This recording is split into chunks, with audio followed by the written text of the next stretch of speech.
ਇੱਕ ਉਹਨਾਂ 'ਚੋਂ 24 ਸਾਲ ਦਾ ਮੁੰਡਾ ਸੀ, ਉਹਦੇ ਮਾਂ ਪਿਓ ਦੇ ਬ੍ਰਦਰ ਲੈ ਕੇ ਆਏ ਕਿ ਸਰਦਾਰ ਜੀ ਦੇਖੋ, ਜਦੋਂ ਅਸੀਂ ਆਕਸੀਜਨ ਲੈਵਲ ਦੇਖਿਆ ਤਾਂ ਲਗਭਗ 0, ਨਥਿੰਗ ਵਾਜ਼, ਉਹਦੇ ਸਰੀਰ 'ਚ ਕੁਛ ਨਹੀਂ ਸੀ।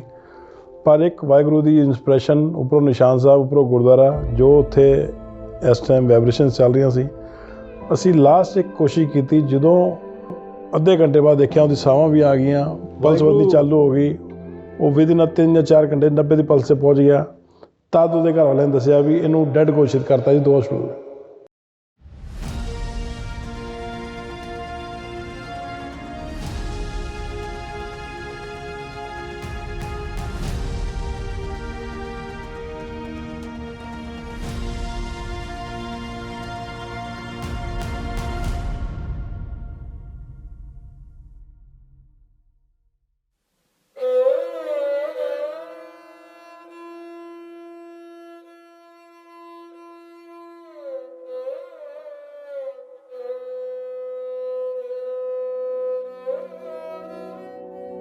ਵਾਹਿਗੁਰੂ ਦਾ ਖਾਲਸਾ, ਵਾਹਿਗੁਰੂ ਜੀ ਦੀ ਫਤਿਹ।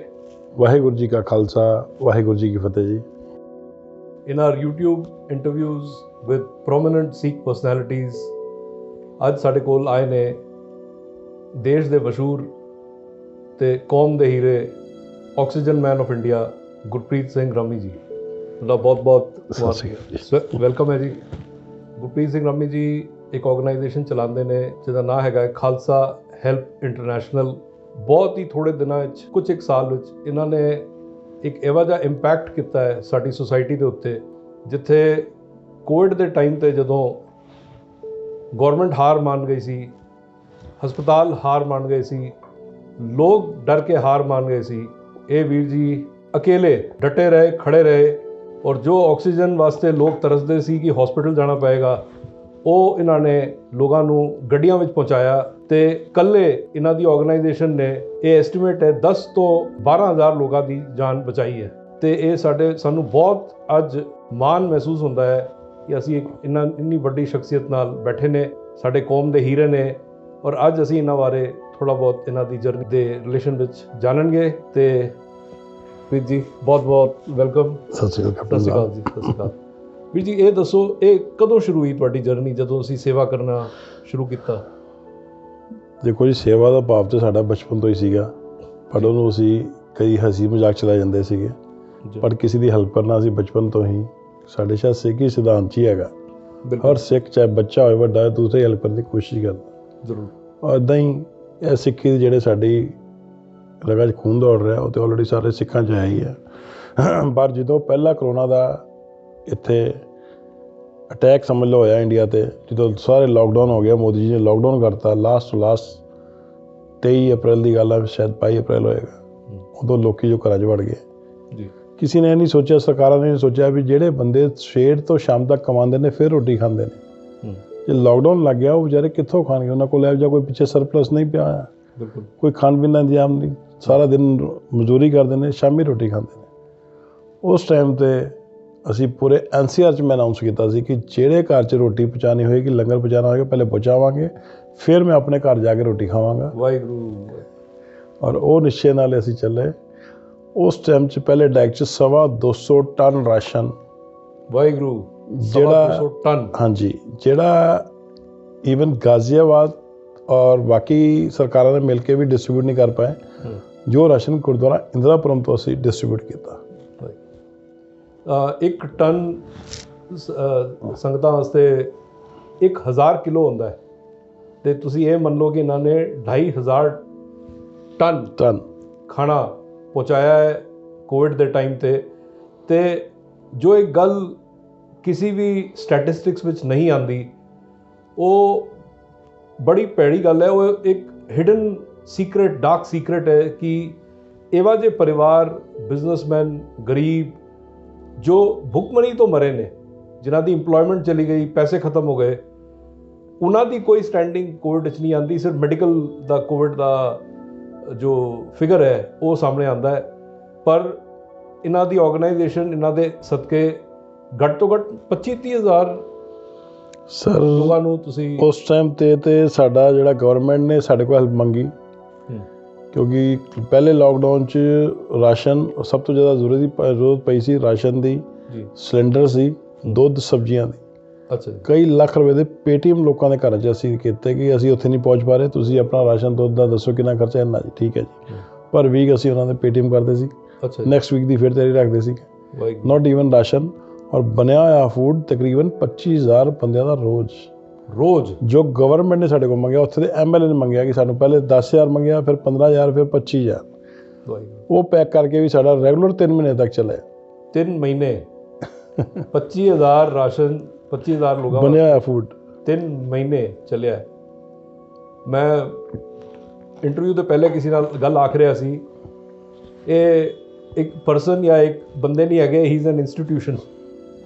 ਕਿਉਂਕਿ ਜਦੋਂ ਪਹਿਲੀ ਕੋਵਿਡ ਦੀ ਮਾਰ ਖਤਮ ਹੋਈ ਔਰ ਸਮਾਜ ਇਹ ਸੋਚਣ ਲੱਗ ਪਿਆ ਕਿ ਹੁਣ things will get back to normal, life will get back to normal, ਔਰ ਫਿਰ 2021 ਵਿੱਚ ਮਾਰਚ ਐਂਡ ਅਪ੍ਰੈਲ ਦੀ ਸ਼ੁਰੂਆਤ ਵਿੱਚ ਕੋਵਿਡ ਨੇ ਫਿਰ ਆਪਣਾ ਗਿਰੋਣਾ ਰੰਗ ਦਿਖਾਇਆ। ਉਹ ਫਿਰ ਜੋ ਹੋਇਆ ਉਹ ਅਸੀਂ ਰਮੀ ਵੀਰ ਜੀ ਕੋਲੋਂ ਸੁਣਨਾ ਚਾਹੁੰਦੇ ਨੇ। ਸਰ ਐਕਚੁਅਲੀ ਜਦੋਂ ਪਹਿਲਾ ਕਰੋਨਾ ਦਾ ਅਟੈਕ ਹੋਇਆ ਉਦੋਂ ਅਸੀਂ ਆਪਣੀ ਤਿਆਰੀਆਂ ਕਰ ਲਈਆਂ। ਉਸੇ ਦਿਨ ਜਦੋਂ ਕੋਈ ਟੈਸਟਿੰਗ ਟੀਮ ਨੂੰ ਆਪਣੇ ਕੋਲ ਨਹੀਂ ਬਿਠਾਉਣਾ ਚਾਹੁੰਦਾ ਸੀ, ਅਸੀਂ ਗੁਰਦੁਆਰਾ ਇੰਦਰਾਪੁਰਮ 'ਚ ਉਹਨਾਂ ਦਾ ਪੂਰਾ ਇੱਕ ਸੈਂਟਰ ਲਾਇਆ। ਉਹਦੇ ਵਿੱਚ ਰੋਜ਼ ਦੇ 400-500 ਬੰਦੇ ਦੀ ਟੈਸਟਿੰਗ ਉੱਤੇ ਹੋਣ ਲੱਗੀ, ਜੋ ਗਵਰਨਮੈਂਟ ਨੇ ਸਾਨੂੰ ਨਾਲ ਲੱਗ ਕੇ ਸਾਡੀ ਹੈਲਪ ਲੈ ਕੇ ਉਹ ਸ਼ੁਰੂ ਕੀਤਾ। ਹੁਣ ਤੱਕ ਉੱਥੇ 2,80,000 ਟੈਸਟ ਅਸੀਂ ਫ੍ਰੀ ਆਫ ਕੋਸਟ ਕਰ ਚੁੱਕੇ, ਜਿਹੜਾ ਅੱਜ ਵੀ ਚੱਲ ਰਿਹਾ। 2,80,000 ਟੈਸਟ। ਇਹ ਇਹਨਾਂ ਦੀ ਖਾਲਸਾ ਹੈਲਪ ਇੰਟਰਨੈਸ਼ਨਲ ਦੀ ਗਿਫਟ ਹੈ, give back to the community. ਜਦੋਂ ਟੈਸਟ 5,000 ਦਾ ਸੀ ਉਦੋਂ ਵੀ ਫ੍ਰੀ ਆਫ ਕੋਸਟ ਸੀ, ਅੱਜ ਟੈਸਟ ਸ਼ਾਇਦ 500-700 ਦਾ ਹੋ ਗਿਆ, ਅੱਜ ਵੀ ਫ੍ਰੀ ਆਫ ਕੋਸਟ ਹੈ। ਵਾਹਿਗੁਰੂ, ਇਹ ਗੁਰੂ ਨਾਨਕ ਦੇਵ ਜੀ ਦੀ ਬਰਕਤ ਜੋ 13 ਔਰ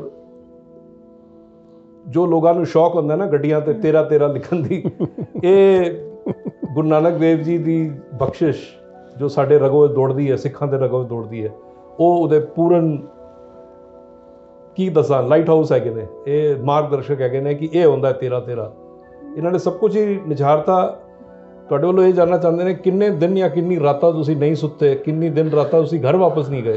ਸਰ ਜਦੋਂ ਫਿਰ ਅਟੈਕ ਪਿਆ ਦੂਜਾ ਕਰੋਨਾ ਨੇ, ਆਪਣਾ ਜਿਹੜਾ ਡੈਲਟਾ ਵਰਜ਼ਨ ਆਇਆ, ਉਹਦੇ ਵਿੱਚ ਜਦੋਂ ਅਸੀਂ ਟੈਸਟਿੰਗ ਕਰਦੇ ਹੀ ਪਤਾ ਚੱਲ ਰਿਹਾ ਵੀ ਆਕਸੀਜਨ ਦੀ ਪ੍ਰੋਬਲਮ ਆਉਂਦੀ ਕੋਲ ਆਉਂਦੀ ਜਾ ਰਹੀ ਸੀ, ਸ਼ਾਰਟ ਹੁੰਦੀ ਜਾ ਰਹੀ ਸੀ। ਉਦੋਂ ਹਸਪੀਟਲਸ ਵਗੈਰਾ ਨੇ ਸਾਡੇ ਨਾਲ ਟਾਈਪ ਕੀਤਾ ਹੋਇਆ ਸੀ, ਸਾਡੇ ਹਸਪੀਟਲ ਤੁਸੀਂ ਕਰੋਨਾ ਦਾ ਪੇਸ਼ੈਂਟ ਭੇਜੋਗੇ ਅਸੀਂ 2,35,000 'ਚ ਟੋਟਲ ਟਰੀਟਮੈਂਟ ਕਰਾਂਗੇ। ਅਤੇ ਜਦੋਂ ਅਸੀਂ ਉਹ ਹਸਪੀਟਲ 'ਚ ਕਰੀਬ ਅਸੀਂ ਆਪਣੇ 50 ਤੋਂ 60 ਮਰੀਜ਼ ਭੇਜੇ, ਉਹਨਾਂ ਠੀਕ ਕੀਤੇ, ਔਰ ਆਕਸੀਜਨ ਦੀ ਪ੍ਰੋਬਲਮ ਵੱਧਦੀ ਗਈ। ਸਰਕਾਰਾਂ ਦੀ ਨਜ਼ਰ ਸ਼ਾਇਦ ਨਹੀਂ ਸੀ, ਅਸੀਂ ਪਹਿਲੇ ਭਾਵ ਲਿਆ ਵੀ ਇਹ ਜਿਹੜੀ ਪ੍ਰੋਬਲਮ ਆ ਰਹੀ ਹੈ ਹੁਣ ਆਕਸੀਜਨ ਦੀ ਆ ਰਹੀ ਹੈ। ਸਰਕਾਰਾਂ ਸੁਚੇਤ ਨਹੀਂ ਹੋਈਆਂ, ਬਟ ਅਸੀਂ ਆਪਣੀ ਤਿਆਰੀਆਂ ਕਰ ਲਈਆਂ। ਮੇਰਾ ਸਾਰਾ ਇੰਡਸਟਰੀਜ਼ ਜਿਹੜੇ ਹੈਗੇ ਨੇ, ਮੇਰੇ ਟੋਟਲ ਰਿਲੇਟਿਵ ਮੇਰੀ ਫੈਮਿਲੀ ਬੈਕਗਰਾਊਂਡ ਆ, ਉਹ ਟੋਟਲੀ ਇੰਡਸਟਰੀ ਤੋਂ ਬਿਲੋਂਗ ਕਰਦੀ ਹੈ। ਗੁਰਦਾਸਪੁਰ ਤੋਂ ਅਸੀਂ ਆਏ ਹਾਂ, ਕਰੀਬ ਸਾਡੇ ਮੇਰੇ ਆਪਣੇ ਰਿਲੇਟਿਵਸ ਦੀਆਂ 10 ਤੋਂ 12 ਫੈਕਟਰੀਜ਼ ਹੋਣਗੀਆਂ ਗਾਜ਼ੀਆਬਾਦ 'ਚ। ਸਾਰੀ ਜਗ੍ਹਾ ਤੋਂ ਮੈਂ ਆਪਣੇ ਆਕਸੀਜਨ ਸਿਲੰਡਰ ਜਿਹੜੇ ਯੂਜ਼ ਕਰਦੇ ਸੀ, ਅਸੀਂ ਕਮਰਸ਼ੀਅਲ ਯੂਜ਼ ਕਰਦੇ ਸੀ, ਉਹ ਕਲੈਕਟ ਕਰ ਲਏ। ਅੱਛਾ, ਉਹਦੀ ਕੁਆਂਟਿਟੀ ਕਰੀਬ ਮੇਰੇ ਕੋਲ 200 ਤੋਂ ਵੀ ਅਬਵ ਹੋ ਗਈ। ਅੱਛਾ, ਅਤੇ ਫਿਰ ਮੈਂ ਜਦੋਂ ਪਰਮਿਸ਼ਨ ਲੈਣ ਲਈ ਇਹਨਾਂ ਨੂੰ ਸਰਕਾਰ ਨੂੰ ਕਿਹਾ ਜੀ ਮੈਨੂੰ ਪਰਮਿਸ਼ਨ ਦਿਓ ਕਿ ਇਸ ਟਾਈਮ ਆਕਸੀਜਨ ਹਸਪੀਟਲ 'ਚ ਖਤਮ ਆ, ਮੈਂ ਇੰਤਜ਼ਾਮ ਕਰ ਸਕਦਾ। ਉਹ ਕਹਿੰਦੇ ਠੀਕ ਹੈ ਜੀ, ਤੁਸੀਂ ਸਿਲੰਡਰ ਭੇਜੋ ਸਾਡੇ ਹਸਪੀਟਲ ਅਤੇ ਉੱਥੇ ਤੁਸੀਂ ਇੰਤਜ਼ਾਮ ਕਰੋ। ਮੈਂ ਕਿਹਾ ਜੀ ਉੱਥੇ ਤਾਂ ਤੁਸੀਂ ਸਿਲੰਡਰ ਦੀ ਕੀਮਤ ਲੈਣੀ ਆ, ਤੁਸੀਂ ਪੇਸ਼ੈਂਟ ਜਿਹੜਾ ਐਡਮਿਟ ਹੋਏਗਾ ਉਹਨੂੰ ਤੁਸੀਂ ਕਿੰਨੇ ਲੱਖਾਂ ਦਾ ਬਿੱਲ ਬਣਾਉਣਾ, ਜਿਹਦੇ ਵਿਚਾਰੇ ਕੋਲ ਪੈਸੇ ਨਹੀਂ ਹੋਏਗਾ ਉਹ ਹਸਪੀਟਲ ਕਿ ਤੁਸੀਂ ਵੜਨ ਨਹੀਂ ਦਿਓਗੇ ਉਹਨੂੰ ਹਸਪੀਟਲ। ਗੱਲ ਇਹ ਚੀਜ਼ ਨੂੰ ਦੇਖਦੇ ਹੋਏ ਜੀ ਫਿਰ ਅਸੀਂ ਆਪਣੇ ਆਕਸੀਜਨ ਲੰਗਰ ਦੀ ਤਿਆਰੀ ਕੀਤੀ, ਜੋ ਵਰਲਡ ਦਾ ਪਹਿਲਾ ਆਕਸੀਜਨ ਲੰਗਰ ਸੀਗਾ, ਜਿਹਦੇ ਵਿੱਚ ਸਰਕਾਰਾਂ ਨੇ ਵੀ ਸਾਨੂੰ ਰਿਫਿਊज़ ਕੀਤਾ, पूरे मेडिकल टीम ने रिफ्यूज़ करता कि ये सड़क पे नहीं दी जा सकती, इसमें पाइपलाइन फट जाएगी, बहुत आदमी मर जाएंगे। उत्थे ही पाइपलाइन ਨਾਲ ਅਸੀਂ ਕਈ ਪਾਈਪਲਾਈਨਾਂ ਫਿੱਟ ਕਰਤੀਆਂ ਗੁਰਦੁਆਰਾ ਇੰਦਰਾਪੁਰਮ ਦੇ ਬਾਹਰ, ਜਿਹਦੇ ਨਾਲ ਇੱਕ ਪਾਈਪਲਾਈਨ ਤੋਂ ਕਰੀਬ 20 ਬੰਦਿਆਂ ਨੂੰ ਇੱਕ ਸਿਲੰਡਰ ਨਾਲ ਸਾਵਾਂ ਚੱਲਦੀਆਂ ਸੀਗੀਆਂ। ਤੇ ਇੱਕ ਟਾਈਮ ਤੇ ਕਰੀਬ 70 ਤੋਂ 80 90 ਬੰਦਾ ਰੈਗੂਲਰ ਆਨਲਾਈਨ ਉੱਥੇ ਪਾਈਪਲਾਈਨ ਤੋਂ ਆਕਸੀਜਨ ਲੈ ਰਿਹਾ। ਜਿਹੜਾ ਬੰਦਾ ਬਿਲਕੁਲ ਹੀ ਡੈਮੇਜ ਹੋ ਗਿਆ ਉਹਨੂੰ ਅਸੀਂ ਗੱਡੀ 'ਚ ਆਕਸੀਜਨ ਲਾਈਆਂ। ਅਤੇ ਇੱਦਾਂ ਕਰਦੇ ਕਰਦੇ ਇਹ ਕਾਰਵਾਂ ਜਿਹੜਾ ਸਾਡਾ ਚਾਲੂ ਹੋਇਆ, ਉੱਥੇ ਅਸੀਂ ਆਕਸੀਜਨ ਲੰਗਰ ਜਿਹੜਾ ਲਾਇਆ ਗੁਰਦੁਆਰਾ ਇੰਦਰਾਪੁਰਮ ਦੇ ਬਾਹਰ, 1 ਮਹੀਨਾ ਚੱਲਿਆ, ਜਿਸ 'ਚ 1662 ਸਿਲੰਡਰ ਅਸੀਂ ਯੂਜ਼ ਕੀਤੇ। 1662 ਜਿਹੜੇ ਸਿਲੰਡਰ ਨੇ ਮੇਰੇ ਹਿਸਾਬ ਨਾਲ NCR ਵਿੱਚ ਵੀ ਹਸਪੀਟਲ 'ਚ ਵੀ ਯੂਜ਼ ਨਹੀਂ ਹੋਏ, ਜਿੰਨੇ ਉੱਥੇ ਯੂਜ਼ ਹੋਏ। फिर उसे सरकारों ने ਜਿਹੜੇ ਸਾਨੂੰ पहले ऑब्जेक्शंस कर रही हैं भी आपको अरेस्ट कर लेंगे, आपके पास कोई मेडिकल लाइसेंस नहीं है, आप ये क्या कर रहे हो। मैंने कहा आपके पास लाइसेंस है तो आप पेशेंट्स की या किसी की जान नहीं बचा पा रहे, आपके दरवाजे बंद हैं। तो गुरुद्वारे के दरवाजे कभी बंद नहीं होते। ये निशान साहब जो है ना, यहीं से लोगों की ज़िंदगी मिलेगी। जिस निशान साहब को लेके आपकी नज़रें पलट गई थी, हमको देखने का नज़रिया पलट गया था, पर आज वही सिक्खी सिद्धांत, आज वही सिख हैं कि जो आज सड़कों पे लंगर लगा रहे हैं, और निशान साहब को लोग देख देख के गुरुद्वारा इंदिरापुरम की तरफ भाग रहे हैं कि अगर मेरे आदमी की जान बचेगी, मेरे रिलेटिव की, मेरे बेटे की, मेरे बाप की जान बचेगी, तो गुरुद्वारा इंदिरापुरम में बचेगी। सरदारों ने एक बार फिर सिद्ध करके दिखाया कि सरकारों का काम सरदारों के बगैर इंडिया में नहीं चल सकता। जो हमारे गुरुओं ने जो कुर्बानियाँ दी हुई हैं, जो रगों में हमारे खून दौड़ रहा है, हम घर में नहीं बैठ सकते, मरते हुए को नहीं देख सकते, चाहे हम पे जितनी भी तोहमतें लगती रहें और आगे भी लगती रही हैं। तो हमारे सिक्खी सिद्धांत हमें घर बैठने की परमिशन नहीं देता। बहुत ਇਹ ਮੈਂ ਕੀ ਦੱਸਾਂ, ਇਹ ਸਾਡੇ ਗੁਰੂਆਂ ਨੇ ਜੋ ਸਾਨੂੰ ਰਾਹ ਦਿਖਾਈ ਹੈ ਕਿ ਅਸੀਂ ਹਮੇਸ਼ਾ ਕਮਿਊਨਿਟੀ ਦੀ ਰੱਖਿਆ ਕਰਨੀ ਹੈ, ਔਰ ਬੇਝਿਜਕ ਕੋਈ ਕਿਸੇ ਵੀ ਰਿਲੀਜਨ ਦਾ ਹੋਵੇ, ਸਾਡਾ ਕਰਮ, ਸਾਡਾ ਧਰਮ ਇਹ ਹੈ ਕਿ ਅਸੀਂ ਇਨਸਾਨੀਅਤ ਦੀ ਪਹਿਲੇ ਰੱਖਿਆ ਕਰਨੀ ਹੈ। ਐਂਡ ਵੀਰ ਜੀ ਨੇ ਬਿਲਕੁਲ ਆਪਣੇ ਕਰਮ, ਆਪਣੇ ਐਕਸ਼ਨ ਨਾਲ ਦਿਖਾਇਆ ਹੈ ਕਿ ਕਿਸ ਤਰ੍ਹਾਂ ਅਟੁੱਟ ਲੰਗਰ ਆਕਸੀਜਨ ਦਾ ਵਰਤਿਆ ਸੀ। ਸਾਨੂੰ ਇਹ ਯਾਦ ਕਰਨਾ ਪੈਂਦਾ ਹੈ ਉਹ ਦਿਨ ਜਦੋਂ all India institute Safdarjung hospital ਬੰਦ ਹੋ ਗਏ ਸੀ, ਉਹਨਾਂ ਦਾ ਆਕਸੀਜਨ ਮੁੱਕ ਗਿਆ ਸੀ, ਪਰ ਇੰਦਰਾਪੁਰਮ ਦੇ ਗੁਰਦੁਆਰੇ ਵਿੱਚ ਆਕਸੀਜਨ ਨਹੀਂ ਮੁੱਕਿਆ। ਔਰ ਇਹ ਗੱਲ ਜੋ ਆਖ ਰਹੇ ਨੇ ਕਿ ਨਿਸ਼ਾਨ ਸਾਹਿਬ ਨੂੰ ਵੇਖਦੇ ਹੋਏ ਤੇ ਇਹ ਗੱਲ ਰਿਕਾਰਡ 'ਤੇ ਜਾਣੀ ਚਾਹੀਦੀ ਹੈ ਕਿ ਪੂਰੀ NCR, ਨਾਟ ਓਨਲੀ NCR, ਸ਼ਾਇਦ ਮੇਰਠ ਔਰ ਗਾਜ਼ੀਆਬਾਦ ਦੇ ਨੇੜੇ ਤੇੜੇ ਜਿੰਨੇ ਪਿੰਡ ਸੀ, ਸ਼ਹਿਰ ਸੀ, ਲੋਕ ਉੱਥੋਂ ਵੀ ਇੰਦਰਾਪੁਰਮ ਪਹੁੰਚੇ ਨੇ, ਕਿਉਂਕਿ it was the gift of life. ਉਸ ਟਾਈਮ ਜਿਹਨੂੰ ਆਕਸੀਜਨ ਮਿਲ ਗਈ ਉਹਨੂੰ ਆਕਸੀਜਨ ਮਿਲ ਗਈ। ਇਹਨਾਂ ਦੀ ਇੱਕ ਹੋਰ ਬੜੀ ਲੌਜਿਸਟਿਕ ਪ੍ਰੋਬਲਮ ਇਹ ਸੀਗੀ ਕਿ ਲੋਕਾਂ ਦੇ ਆਕਸੀਜਨ ਜਦੋਂ 80 ਹੋ ਜਾਂਦੇ ਸੀ, 75 ਹੋ ਜਾਂਦੇ ਸੀ, ਲੋਕ ਫਿਰ ਵੀ ਦੌੜਦੇ ਇਹਨਾਂ ਕੋਲ ਆਉਂਦੇ ਸੀ। ਇਹਨਾਂ ਨੇ ਉਹਨਾਂ ਲੋਕਾਂ ਨੂੰ ਆਕਸੀਜਨ ਨਹੀਂ ਦਿੱਤੀ, ਪਰ life saving oxygen was given to people ਜਿਨ੍ਹਾਂ ਦਾ ਆਕਸੀਜਨ ਲੈਵਲ ਬਹੁਤ ਘੱਟ ਹੋ ਗਿਆ ਸੀ, 50-40 ਤੋਂ ਵੀ ਡਾਊਨ ਸੀ। ਹਾਂ, ਮਤਲਬ ਜਿਨ੍ਹਾਂ ਕੋਲ ਕੋਈ ਹੋਪ ਨਹੀਂ ਸੀ। ਸਭ ਨੂੰ ਪਤਾ ਹੈ ਇੱਕ ਵਾਰੀ ਆਕਸੀਜਨ 70-60 ਤੇ ਆ ਜਾਏ ਤੇ ਫਿਰ you need oxygen, otherwise you cannot survive. And all those people, ਸਾਰਿਆਂ ਨੂੰ ਬੇਝਿਜਕ, ਮਤਲਬ ਵਿਦਾਊਟ ਐਨੀ ਕਾਸਟ ਤੇ ਛੱਡ ਦਿਓ, ਨਾ ਕਾਸਟ, ਨਾ ਰਿਲੀਜਨ, ਨਾ ਰੂਪ। ਅਗਰ ਤੁਸੀਂ ਮਰੀਜ਼ ਹੋ, ਇਨਸਾਨੀਅਤ ਕਾਇਮ ਹੈ, ਸਿੱਖੀ ਕਾਇਮ ਹੈ, ਅਸੀਂ ਹਮੇਸ਼ਾ ਡਟੇ ਰਹਿਣਗੇ, ਲੱਗੇ ਰਹਿਣਗੇ। मैं कैप्टन साहब एक छोटा जिहा वाक़या ਤੁਹਾਡੇ ਨਾਲ ਉਸ ਟਾਈਮ ਦਾ ਸ਼ੇਅਰ ਕਰਨਾ ਚਾਹਾਂਗਾ। ਬਹੁਤ ਇੰਸੀਡੈਂਟ ਉਸ ਟਾਈਮ ਹੋਏ। ਅਗਰ ਅਸੀਂ 10 ਤੋਂ 12 ਹਜ਼ਾਰ ਬੰਦੇ ਜਾਨਾਂ ਬਚਾਈਆਂ ਤੇ ਕੁਛ ਬੰਦੇ ਬਿਲਕੁਲ ਨਿਰਾਸ਼ ਹੋ ਕੇ ਲਾਸਟ ਮੂਮੈਂਟ ਜੋ ਸਾਡੇ ਕੋਲ ਆਏ, ਜਿਨ੍ਹਾਂ ਨੂੰ ਅਸੀਂ ਬਚਾ ਵੀ ਨਹੀਂ ਪਾਏ ਕਿਉਂਕਿ ਉਹ ਆਲਰੇਡੀ ਹਸਪਤਾਲ ਅੰਦਰ ਧੱਕੇ ਖਾ ਕੇ ਉਹਨਾਂ ਦੇ ਪੇਸ਼ੈਂਟ ਦੀ ਜਾਨ ਜਾ ਚੁੱਕੀ ਸੀ। ਇੱਕ ਉਹਨਾਂ 'ਚੋਂ 24 ਸਾਲ ਦਾ ਮੁੰਡਾ ਸੀ, ਉਹਦੇ ਮਾਂ ਪਿਓ ਉਹਦੇ ਬ੍ਰਦਰ ਲੈ ਕੇ ਆਏ ਕਿ ਸਰਦਾਰ ਜੀ ਦੇਖੋ, ਜਦੋਂ ਅਸੀਂ ਆਕਸੀਜਨ ਲੈਵਲ ਦੇਖਿਆ ਤਾਂ ਲਗਭਗ 0, ਨਥਿੰਗ ਵਾਜ਼, ਉਹਦੇ ਸਰੀਰ 'ਚ ਕੁਛ ਨਹੀਂ ਸੀ। ਪਰ ਇੱਕ ਵਾਹਿਗੁਰੂ ਦੀ ਇੰਸਪੀਰੇਸ਼ਨ, ਉੱਪਰੋਂ ਨਿਸ਼ਾਨ ਸਾਹਿਬ, ਉੱਪਰੋਂ ਗੁਰਦੁਆਰਾ, ਜੋ ਉੱਥੇ ਇਸ ਟਾਈਮ ਵਾਈਬ੍ਰੇਸ਼ਨਸ ਚੱਲ ਰਹੀਆਂ ਸੀ, ਅਸੀਂ ਲਾਸਟ ਇੱਕ ਕੋਸ਼ਿਸ਼ ਕੀਤੀ, ਜਦੋਂ ਜਿਸ ਬੰਦੇ ਦੀ ਜਿਸ ਘਾਟ ਦੇ ਕਾਰਨ ਜਾਨ ਜਾਂਦੀ ਹੈ, ਅਗਰ ਉਹਦਾ ਪ੍ਰੈਸ਼ਰ ਅਸੀਂ ਵਾਪਸ ਉਹਨੂੰ ਪਾਈਏ ਤਾਂ 1 ਸੈਕਿੰਡ ਹੁੰਦਾ ਕਿ ਉਸ ਨੂੰ ਅਸੀਂ ਖਿੱਚ ਲਈਏ। ਉਹਦੇ ਲਈ ਅਸੀਂ ਡਬਲ ਪਹਿਲੇ ਕੰਸਨਟਰੇਟਰ ਦੀ ਪਾਈਪਸ ਲਗਾਏ, ਫਿਰ ਆਕਸੀਜਨ ਦਾ ਮਾਸਕ ਲਗਾਇਆ, ਫਿਰ ਹਾਰਟ ਬੀਟ ਨੂੰ 2 ਬੰਦੇ, ਫਿਰ ਉਹਦੇ ਪੈਰ ਮਾਰ ਰਿਹਾ, ਕੋਈ ਹੱਥ ਮਾਰ ਰਿਹਾ ਸੀ। 6-7 ਮੁੰਡੇ ਇੱਕਦਮ ਉੱਧਰ ਟੁੱਟੇ ਪਏ, ਮੁੰਡਾ ਬਿਲਕੁਲ ਜਵਾਨ ਸੀਗਾ। ਜਦੋਂ ਅੱਧੇ ਘੰਟੇ ਬਾਅਦ ਦੇਖਿਆ ਉਹਦੀ ਸਾਹਾਂ ਵੀ ਆ ਗਈਆਂ, ਪਲਸ ਵਧਣੀ ਚਾਲੂ ਹੋ ਗਈ, ਉਹ ਵਿਦਿਨ 3 ਜਾਂ 4 ਘੰਟੇ 90 ਦੀ ਪਲਸ 'ਤੇ ਪਹੁੰਚ ਗਿਆ। ਤਦ ਉਹਦੇ ਘਰ ਵਾਲਿਆਂ ਨੇ ਦੱਸਿਆ ਵੀ ਇਹਨੂੰ ਡੈਡ ਘੋਸ਼ਿਤ ਕਰਤਾ ਜੀ 2 ਹਸਪਤਾਲ ਨੇ। ਉਹਨਾਂ ਨੇ ਸਾਨੂੰ ਨਹੀਂ ਦੱਸਿਆ ਕਿ ਅਸੀਂ ਕੋਸ਼ਿਸ਼, ਕਿਉਂਕਿ ਅਸੀਂ ਸਾਡਾ ਦੀ ਹੈ ਕਿ ਅਸੀਂ ਹਰ ਬੰਦੇ 'ਤੇ ਕੋਸ਼ਿਸ਼ ਕਰਦੇ ਸੀ। ਸਾਨੂੰ ਕੋਵਿਡ ਨੌਨ ਕੋਵਿਡ ਨਾਲ ਕੋਈ ਲੈਣਾ ਦੇਣਾ ਨਹੀਂ। 800 ਤੋਂ 1000 ਬੰਦਾ ਪੂਰਾ 24 ਘੰਟੇ ਉਸ ਸੜਕ 'ਤੇ ਹੁੰਦਾ ਹੈ ਗੁਰਦੁਆਰੇ ਬਾਹਰ, ਜਿਹੜੇ ਸਾਰੇ ਟੋਟਲੀ ਪੋਜ਼ੀਟਿਵ ਹੁੰਦਾ ਹੈ। ਉਹ ਸਾਡੇ ਹੱਥ 'ਚ ਗਲਵਜ਼ ਹੈਗੇ ਕਿ ਨਹੀਂ ਹੈਗੇ, ਸਾਡੀ ਕਿਟਸ ਹੈਗੇ ਨਹੀਂ ਹੈਗੇ, ਇਹਦਾ ਕੋਈ ਮਤਲਬ ਨਹੀਂ। ਸਾਡਾ ਮੇਨ ਮਕਸਦ ਸੀ ਪਹਿਲੇ ਪੇਸ਼ੈਂਟ ਨੂੰ ਬਚਾਈਏ, ਕਿਉਂਕਿ ਕੋਵਿਡ ਨੌਨ ਕੋਵਿਡ ਦਾ ਖੇਲ ਅਸੀਂ ਖਤਮ ਕਰ ਚੁੱਕੇ। ਕੋਵਿਡ ਨਾਲ ਤਾਂ ਅਸੀਂ 3 ਵਾਰੀ ਮੈਂ ਪੋਜ਼ੀਟਿਵ ਹੋਇਆ, ਮੇਰੀ ਫੈਮਿਲੀ ਪੋਜ਼ੀਟਿਵ ਹੋਈ, ਬੱਚੇ ਪੋਜ਼ੀਟਿਵ ਹੋਏ, ਅਤੇ ਕੋਵਿਡ ਤੋਂ ਡਰਨਾ ਤਾਂ ਹੋ ਗਿਆ ਸਾਡਾ ਖਤਮ, ਕਿਉਂਕਿ ਅਸੀਂ ਪਹਿਲੇ ਵੇਵ ਤੋਂ ਹੀ ਕੰਮ ਕਰ ਰਹੇ ਸੀ ਕੋਵਿਡ ਲਈ, ਉਹਦੇ ਅਗੇਂਸਟ ਕੰਮ ਕਰ ਰਹੇ ਸੀ। ਫਿਰ ਮੈਨੂੰ ਇੱਕ ਚੀਜ਼ ਹੋਰ ਪਤਾ ਚੱਲੀ, ਮੈਂ ਤੁਹਾਡਾ ਸਾਂਝਾ ਕਰਨਾ ਚਾਹਾਂਗਾ। ਮੈਨੂੰ ਜੋ 2 ਦਿਨ ਅਸੀਂ ਆਕਸੀਜਨ ਲੰਗਰ ਲਗਾਇਆ, DM ਸਾਹਿਬ ਅਤੇ ਉਹਨਾਂ ਦੀ ਪੂਰੇ प्रशासन का फ़ोन है, सरदार जी आप ये गलत कर रहे हैं, आपको हम अरेस्ट कर लेंगे, या आपके पास कोई लाइसेंस नहीं है। तो मैंने कहा DM साहब देखो आपके पास लाइसेंस है, सब कुछ है, बट आप कुछ नहीं कर पा रहे, लोगों के फ़ोन तक नहीं उठा पा रहे। तो कम से कम हमें कोशिश करनी दीजिए। उसके बाद जो आपने करना है वो तो आप प्रशासन में कर सकते हैं। तो उस दे बाद मैनू उसे डीएम उसे टीम ने आके सम्मानित किया गुरुद्वारा इंदिरापुरम कि जो काम हम नहीं कर पाए वो खालसा हेल्प इंटरनेशनल गुरुद्वारा इंदिरापुरम ने करके दिखाया। ਉਹਦੇ ਵਿੱਚ ਬਾਅਦ ਚੋਂ ਮੈਨੂੰ ਉਹਦੇ ਪੀਏ ਨੇ ਦੱਸਿਆ ਕਿ ਸਰਦਾਰ ਜੀ ਤੁਹਾਨੂੰ ਤਾਂ ਕਹਿ ਰਹੇ ਸੀ ਅਰੈਸਟ ਕਰਨ ਲਈ, ਬਟ ਐਸੇ ਡੀਐਮ ਸਾਹਿਬ ਦਾ ਫੋਨ ਜਦੋਂ ਮੈਂ ਰਿਸੀਵ ਕਰਦਾ ਸੀ, ਜਿਹੜਾ ਕੋਈ ਪੁੱਛਦਾ ਵੀ ਆਕਸੀਜਨ ਕਹਾਂ ਸੇ ਮਿਲੇਗੀ, ਤੁਹਾਡੇ ਨੰਬਰ ਕਰੀਬ 500-6000 ਬੰਦਿਆਂ ਨੂੰ ਇਹਨਾਂ ਨੇ ਦਿੱਤੇ और एक भी फ़ोन रिवर्स वापस नहीं आया कि हाँ भी वहाँ पे ऑक्सीजन नहीं मिली। तो दूसरा रास्ता बताइए। टोटली जितने भी फ़ोन नंबर हमने आपको शेयर किए जिसके आपने हर बंदे को ऑक्सीजन मिली वहाँ।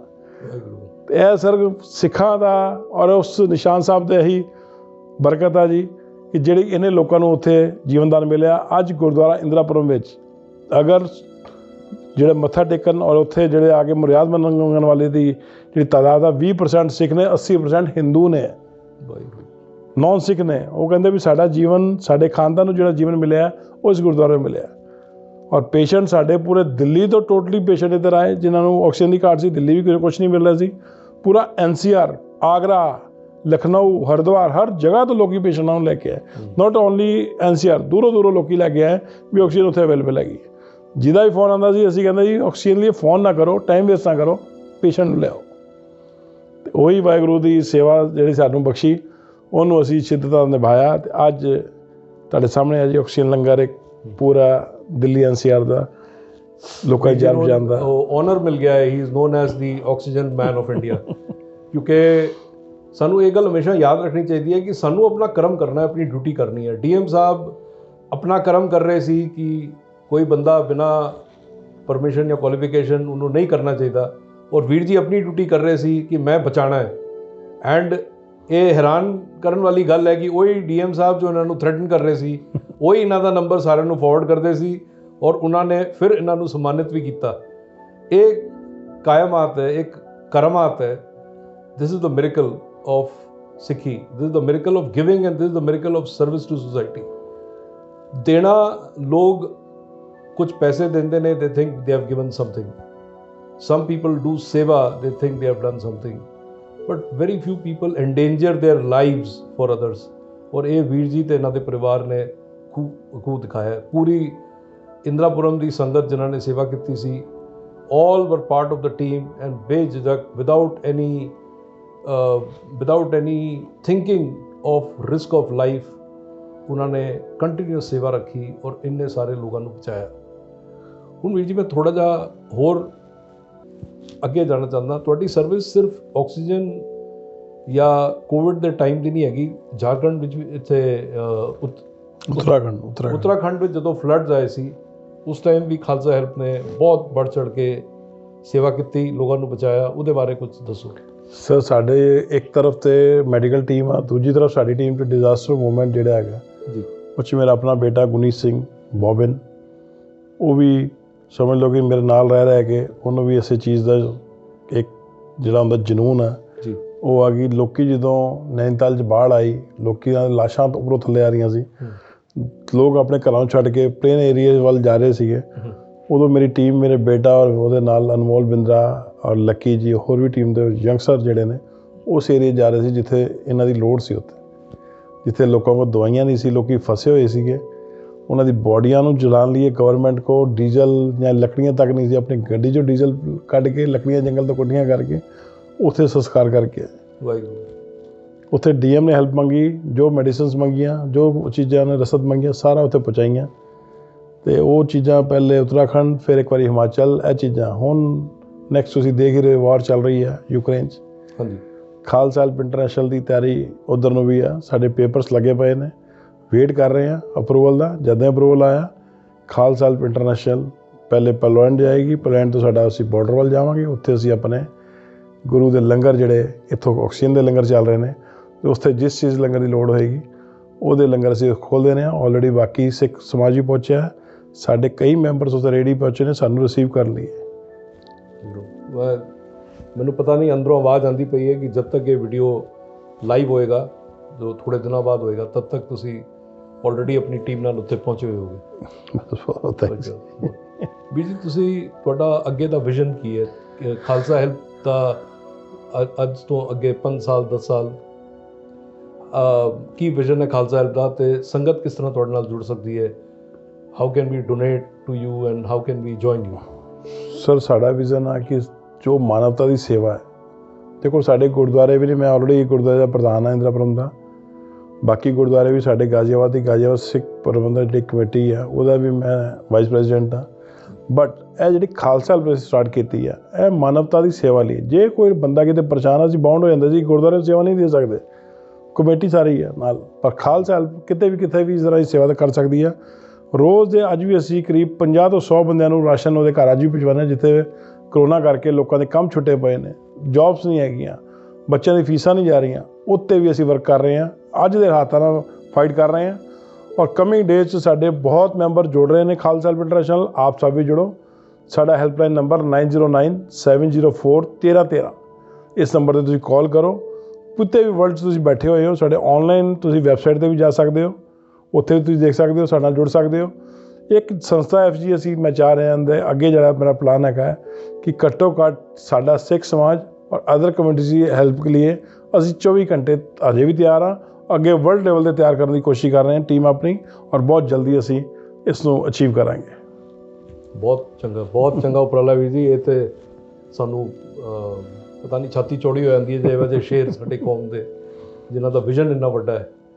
ਗੁਰੂ ਨਾਨਕ ਦੇਵ ਜੀ ਨੇ ਇੱਕ ਟਾਈਮ 'ਤੇ ਆਪਣੀ ਉਦਾਸੀਆਂ ਵਿੱਚ ਉਹ ਮੱਕਾ ਵੀ ਗਏ, ਤੁਰਕੀ ਵੀ ਗਏ, ਪਰਸ਼ੀਆ, ईरान, इराक, अफगानिस्तान ਤੇ ਲਗਭਗ ਪੂਰਾ ਇੰਡੀਆ ਕਰਦੇ ਹੋਏ श्रीलंका, असम, नेपाल, भूटान, तिब्बत, कश्मीर और पुरी भी गए सी, जिथे उन्होंने हर जगह जो इको वाहिगुरू है वो की उदा की मैसेज है सारिਆਂ ਨੂੰ। ਤੇ ਇਹ ਜੇ ਪਾਖੰਡ ਵਿੱਚ ਦੁਨੀਆ ਫਸੀ ਹੋਈ ਸੀ, ਇਹ ਕਲਯੁਗ ਵਿੱਚ ਜੋ ਵਸੀ ਹੋਈ ਸੀ, ਜੋ ਅੰਧਕਾਰ ਸੁਪਰਸਟੀਸ਼ਨ ਵਿੱਚ ਬੰਦੇ ਹੋਏ ਸੀ, ਉਹਨਾਂ ਦੀ ਅੱਖਾਂ ਖੋਲੀਆਂ ਤੇ ਹਰ ਥਾਂ ਤੇ ਜਾ ਕੇ ਦਿਖਾਇਆ ਕਿ ਇਨਸਾਨੀਅਤ ਹੀ ਸਭ ਤੋਂ ਵੱਡਾ ਸਮਾਜ ਹੈ, ਇੱਕ ਦੂਜੇ ਦੀ ਹੈਲਪ ਕਰਨਾ ਹੀ ਸਭ ਤੋਂ ਵੱਡਾ ਡਿਊਟੀ ਹੈ। ਤੇ ਰੰਮੀ ਵੀਰ ਜੀ, ਗੁਰੂ ਨਾਨਕ ਦੇਵ ਜੀ ਦੀ ਉਹ ਜੇ ਸੋਚ ਸੀ ਉਹਨੂੰ ਪੂਰੀ ਦੁਨੀਆ ਵਿੱਚ ਫੈਲਾ ਕੇ ਇਹ ਪ੍ਰੂਵ ਕਰਨਾ ਚਾਹੁੰਦੇ ਨੇ ਦੈਟ ਇੱਕ ਬੰਦਾ ਅਗਰ ਇਹ ਸੋਚ ਰੱਖੇ ਤੇ ਕੀ ਨਹੀਂ ਹੋ ਸਕਦਾ। ਮੈਨੂੰ ਇਹ ਸਵਾਲ ਤੁਹਾਨੂੰ ਪੁੱਛਣਾ ਪਏਗਾ ਕਿਉਂਕਿ ਇੰਨੇ ਸਾਰੇ ਲੋਕ ਤੁਸੀਂ ਬਚਾਏ, ਇੰਨਾ ਸਾਰਾ ਖਾਣਾ ਵੰਡਿਆ, ਇੰਨੀ ਸਾਰੀ ਹੈਲਪ ਕੀਤੀ ਇਨ ਉੱਤਰਾਖੰਡ, ਇਹ ਫੰਡਸ ਕਿੱਥੋਂ ਆਉਂਦੇ ਸੀ? ਤੁਹਾਨੂੰ ਕਦੀ ਮੰਗਣਾ ਪਿਆ? ਨਹੀਂ ਜੀ, ਕੋਈ ਮੰਗਣਾ ਨਹੀਂ ਪਿਆ। ਜਿੱਥੇ ਚਾਹ ਹੁੰਦੀ ਹੈ ਉੱਥੇ ਰਾਹ ਹੁੰਦੀ ਹੈ। ਵਾਹਿਗੁਰੂ ਪਹਿਲੀ ਕੋਸ਼ਿਸ਼ ਦਿੱਕਤ ਆਉਂਦੀ ਹੈ, ਬਾਕੀ ਵਾਹਿਗੁਰੂ ਆਪਣੇ ਆਪ ਰਸਤੇ ਖੋਲ੍ਹਦਾ ਜੀ। ਕਿਤੇ ਕੋਈ ਫੰਡਿੰਗ ਦੀ ਪ੍ਰੋਬਲਮ ਨਹੀਂ ਆਈ, ਲੋਕਾਂ ਨੇ ਬਹੁਤ ਹੱਥ ਖੋਲ੍ਹ ਕੇ ਫੰਡਿੰਗ ਸਾਨੂੰ ਦਿੱਤੀ। ਉਨੀ ਫੰਡਿੰਗ ਅਸੀਂ ਲੋਕਾਂ ਦੇ ਖਰਚ ਵੀ ਕੀਤੀ, ਉਨੀ ਅਸੀਂ ਸੇਵਾ ਵੀ ਕੀਤੀ ਔਰ ਅੱਗੇ ਵੀ ਸੇਵਾ ਚੱਲ ਰਹੀਆਂ। ਜਦੋਂ ਅਸੀਂ ਸੋਚ ਲੈਂਦੇ ਹਾਂ ਵੀ ਕਿਸੇ ਦੀ ਅਸੀਂ ਸੇਵਾ ਹੈਲਪ ਕਰਨੀ ਹੈ ਤਾਂ ਆਪਣੇ ਆਪ ਕਿਸੇ ਰਸਤੇ ਖੁੱਲ੍ਹ ਜਾਂਦੇ ਨੇ। ਵਾਹਿਗੁਰੂ ਕੋਈ ਰਸਤਾ ਇਹੋ ਜਿਹਾ ਨਹੀਂ ਕਿ ਅਗਰ ਕੋਸ਼ਿਸ਼ ਕਰੀਏ ਤਾਂ ਰਸਤਾ ਨਾ ਖੁੱਲ੍ਹੇ। ਜਿੰਨਾ ਮਰਜ਼ੀ ਵੱਡਾ ਮੁਕਾਮ ਹੋਏ, ਸਾਡੇ ਗੁਰੂਆਂ ਨੇ ਜਿਹੜੀਆਂ ਬਲਿਦਾਨੀਆਂ ਦਿੱਤੀਆਂ ਹੋਈਆਂ ਉਹਨੂੰ ਅਸੀਂ ਸੋਚ ਸਕਦੇ ਹਾਂ ਵੀ ਹਾਂ ਵੀ ਉਹਨਾਂ ਦੀ ਕੁਰਬਾਨੀਆਂ ਕਰਕੇ ਸਦਕੇ ਅੱਜ ਸਿੱਖਾਂ ਦੀ ਜਿਹੜੀ ਸ਼ਾਨ ਆ, ਜਿਹੜਾ ਕਿਸਾਨ ਮੋਰਚਾ ਵੀ ਅਸੀਂ ਜਿੱਤਿਆ ਵਾ, ਉਹ ਸਿੱਖਾਂ ਦੀ ਇੱਕ ਸ਼ਾਨ ਬਰਕਰਾਰ ਰੱਖੀ ਹੈ। ਉਸੇ ਸ਼ਾਨ ਨੂੰ ਬਰਕਰਾਰ ਰੱਖਦੇ ਹੋਏ ਅਸੀਂ ਇਸ ਪਗੜੀ ਦੀ ਸ਼ਾਨ ਜਿਹੜੀ ਪੂਰੀ UP ਸਮਝ ਲਓ ਜਾਂ ਪੂਰਾ ਇੰਡੀਆ ਸਮਝ ਲਓ, ਇਹਨੂੰ ਅਸੀਂ ਕੰਟੀਨਿਊ ਰੱਖਾਂਗੇ। ਔਰ ਕਿਸੇ ਨੂੰ ਵੀ ਲੋੜ ਪਏ ਸਾਡੇ ਨੰਬਰ 'ਤੇ ਕਾਲ ਕਰੋ, ਅਸੀਂ ਉਹਦੇ ਲਈ ਹਮੇਸ਼ਾ 24 ਘੰਟੇ ਹਾਜ਼ਰ ਹਾਂ। ਸਾਨੂੰ ਇੱਕ ਵਾਰੀ ਆਵਾਜ਼ ਪੈਣੀ ਚਾਹੀਦੀ ਆ। ਜਦ ਤੱਕ ਅਸੀਂ ਆਪਣੀ ਕਮਿਊਨਿਟੀ ਨੂੰ ਸੁਖੀ ਰੱਖਾਂਗੇ, ਅਸੀਂ ਕਿ ਆਪਣੇ ਘਰ ਰੋਟੀ ਖਾਣ ਦਾ ਵੀ ਮਨ ਨਹੀਂ ਕਰਦਾ। ਜਦ ਤੱਕ ਦਿਨ 'ਚ ਕੁਝ ਫੋਨ ਆਉਂਦੇ ਨੇ ਉਹਨਾਂ ਦੀ ਹੈਲਪ ਨਾ ਹੋਇਆ, ਲੱਗਦਾ ਯਾਰ ਅੱਜ ਕੁਝ ਕੀਤਾ ਹੀ ਨਹੀਂ ਹੈਗਾ। ਅਤੇ ਇਸ ਕਰਕੇ ਅਸੀਂ 24 ਘੰਟੇ ਪੂਰੀ ਮੇਰੀ ਟੀਮ ਖਾਲਸਾ ਇੰਟਰਨੈਸ਼ਨਲ ਦੀ ਤਿਆਰ ਹੈਗੀ ਆ, ਇਸ ਇੰਡੀਆ 'ਚ ਵੀ ਔਰ ਬਾਹਰ ਵਾਲੇ ਮੁਲਕਾਂ ਜਿੱਥੇ ਲੋੜ ਪਈ ਉੱਥੇ ਵੀ। ਇਹ ਇੱਕ ਗੱਲ ਹਮੇਸ਼ਾ ਸਾਨੂੰ ਧਿਆਨ ਰੱਖਣੀ ਚਾਹੀਦੀ ਹੈ ਕਿ ਇੱਕ ਲਿਮਿਟ ਹੁੰਦੀ ਹੈ ਜਿੱਥੇ ਤੱਕ ਇੱਕ ਗੌਰਮੈਂਟ, ਇੱਕ ਕੰਟਰੀ ਆਪਣੇ ਸਿਟੀਜ਼ਨਸ ਦੀ ਹੈਲਪ ਕਰ ਸਕਦੀ ਹੈ। ਉਸ ਲਿਮਿਟ ਦੇ ਬਾਅਦ ਜਦੋਂ ਲੋਕ ਹਾਰ ਮੰਨ ਜਾਂਦੇ ਨੇ ਔਰ ਰੱਬ ਦੇ ਉੱਤੇ ਸਭ ਕੁਝ ਛੱਡ ਜਾਂਦੇ ਨੇ, ਫਿਰ ਉਸ ਟਾਈਮ 'ਤੇ ਰੰਮੀ ਵਰਗੇ ਵੀਰ ਅੱਗੇ ਆਉਂਦੇ ਨੇ ਅਤੇ ਸਮਾਜ ਨੂੰ ਸੰਭਾਲਦੇ ਨੇ, ਇੱਕ ਮਾਰਗਦਰਸ਼ਤਾ ਕਰਦੇ ਨੇ ਔਰ ਲੋਕਾਂ ਨੂੰ ਕਹਿੰਦੇ ਨੇ ਕਿ ਰੱਬ ਹੈ, ਇਨਸਾਨੀਅਤ ਮਰੀ ਨਹੀਂ ਹੈ। ਔਰ ਜਦ ਤੱਕ ਰੰਮੀ ਵਰਗੇ ਵੀਰ, ਰੰਮੀ ਵਰਗੇ ਸਿੱਖ ਜਿੰਦਾ ਨੇ, ਇਸ ਦੇਸ਼ ਦੇ ਉੱਤੇ ਕੋਈ ਦੁਵਿਧਾ ਆ ਨਹੀਂ ਸਕਦੀ। ਔਰ ਜਦੋਂ ਇਹ ਗਲੋਬਲ ਜਾਣ ਵਾਲੇ ਨੇ, ਇਹਨਾਂ ਦੇ ਨੇਮ ਸੇ ਖਾਲਸਾ ਏਡ ਇੰਟਰਨੈਸ਼ਨਲ ਵਰਗੀ ਬੋਡੀਜ਼, ਯੂਨਾਈਟਿਡ ਸਿੱਖ ਵਰਗੀ ਬੋਡੀਜ਼, ਹੇਮਕੁੰਡ ਫਾਊਂਡੇਸ਼ਨ, ਇੰਨੀ ਸਾਰੀ ਸਿੱਖ ਚੈਰੀਟੇਬਲ ਆਰਗੇਨਾਈਜੇਸ਼ਨਸ ਹੈਗੀਆਂ ਨੇ। ਤੁਸੀਂ ਕਿਸੇ ਨਾਲ ਵੀ ਜੁੜ ਸਕਦੇ ਹੋ, ਆਪਣੀ ਤਰਫੋਂ ਆਪਣਾ ਦਸਵੰਧ ਪਾਓ ਔਰ ਸੇਵਾ ਕਰੋ, ਔਰ ਹਰ ਜਗ੍ਹਾ ਆਪਣੀ ਪਗੜੀ ਦੀ ਲਾਜ ਰੱਖੋ ਤੇ ਯਾਦ ਰੱਖੋ ਪਗੜੀ ਨਾਲ ਨਿਸ਼ਾਨ ਸਾਹਿਬ ਵੀ ਉੱਥੇ ਹੀ ਕਾਇਮ ਹੈ। ਤੁਹਾਡੇ ਐਕਸ਼ਨਸ ਪੂਰੀ ਦੁਨੀਆ ਨੂੰ ਦਿਖਾਉਂਦੇ ਨੇ, ਸਿਖਾਉਂਦੇ ਨੇ ਕਿ ਸਿੱਖ ਕੌਣ ਹੈ। ਸਿੱਖ ਹਮੇਸ਼ਾ ਸੁਸਾਇਟੀ ਦੀ ਰੱਖਿਆ ਕਰਨ ਵਾਸਤੇ ਅੱਗੇ ਆਏ ਨੇ ਤੇ ਆਉਂਦੇ ਰਹਿਣਗੇ। ਰਮੀ ਵੀਰ ਜੀ, ਇਹਦੇ ਨਾਲ ਮੈਂ ਸਮਾਪਤੀ ਕਰਾਂਗਾ। ਵਾਹਿਗੁਰੂ ਦਾ ਖਾਲਸਾ, ਵਾਹਿਗੁਰੂ ਜੀ ਕੀ ਫਤਿਹ ਜੀ। ਫਤਿਹ। ਮੈਂ ਸ਼ੁਰੂ ਵਿੱਚ ਇੰਟਰੋਡਕਸ਼ਨ ਨਹੀਂ ਦਿੱਤਾ। ਮੈਂ ਕੈਪਟਨ ਮਨਮੀਤ ਸਿੰਘ ਚੱਡਾ sikhpeople.com ਦਾ ਫਾਊਂਡਰ ਹਾਂ, CEO ਹਾਂ। ਔਰ ਇਹ ਮੇਰੀ ਗੁਜ਼ਾਰਿਸ਼ ਹੈ ਕਿ ਇੱਕ ਪੂਰੀ ਦੁਨੀਆ ਵਿੱਚ ਇੱਕੋ ਵੈਬਸਾਈਟ ਹੈਗੀ ਹੈ ਜਿੱਥੇ ਅਸੀਂ ਸਿਰਫ ਸਿੱਖ ਬਿਜ਼ਨਸਮੈਨ ਨੂੰ, ਸਿੱਖ ਸਰਵਿਸਮੈਨ ਨੂੰ ਇੱਕ ਮੌਕਾ ਦਿੰਦੇ ਨੇ that they can reach out to the world. ਵੱਧ ਤੋਂ ਵੱਧ sikhpeople.com ਨੂੰ ਜੁਆਇਨ ਕਰੋ। ਇਸ ਵਿੱਚ ਮੇਰਾ ਇਹ ਉਪਰਾਲਾ ਵੀ ਹੈ ਕਿ ਰਮੀ ਵੀਰ ਜੀ ਵਰਗੇ ਲਿਵਿੰਗ ਲੈਜੈਂਡਸ ਤੇ ਜੋ ਸਾਡੀ ਕਮਿਊਨਿਟੀ ਦੇ ਇੱਕ ਤੋਂ ਇੱਕ ਹੈਰਾਨ ਕਰਨ ਵਾਲੀ ਹਰਕਤਾਂ ਕਰਕੇ, ਹੈਰਾਨ ਕਰਨ ਵਾਲੇ ਅਵਾਰਡਸ ਜਿੱਤ ਕੇ ਅੱਜ ਵੀ ਟਾਈਮ ਨਾਲ ਲੋਕ ਉਹਨਾਂ ਨੂੰ ਭੁੱਲ ਗਏ ਨੇ, ਉਹ ਸਾਰਿਆਂ ਨੂੰ ਅਸੀਂ ਫਿਰ ਜਗਾਉਣ ਦਾ ਉਪਰਾਲਾ ਕਰਨਗੇ। ਹੋਰ ਇਹਨਾਂ ਦੀ ਲਾਈਫਸ ਤੋਂ ਅਸੀਂ ਇੰਸਪਾਇਰ ਹੋਈਏ। ਛੋਟੀ ਛੋਟੀ ਮੁਸ਼ਕਿਲਾਂ ਨਾਲ, ਛੋਟੀ ਛੋਟੀ ਪਰੇਸ਼ਾਨੀਆਂ ਨਾਲ ਪਰੇਸ਼ਾਨ ਨਾ ਹੋ, ਵੱਡੇ ਹੋ ਕੇ ਜੀਓ, ਡਾਢੇ ਹੋ ਕੇ ਜੀਓ। Always keep loving, living and inspiring. Waheguru ਦਾ ਖਾਲਸਾ, ਵਾਹਿਗੁਰੂ ਜੀ ਕੀ ਫਤਿਹ।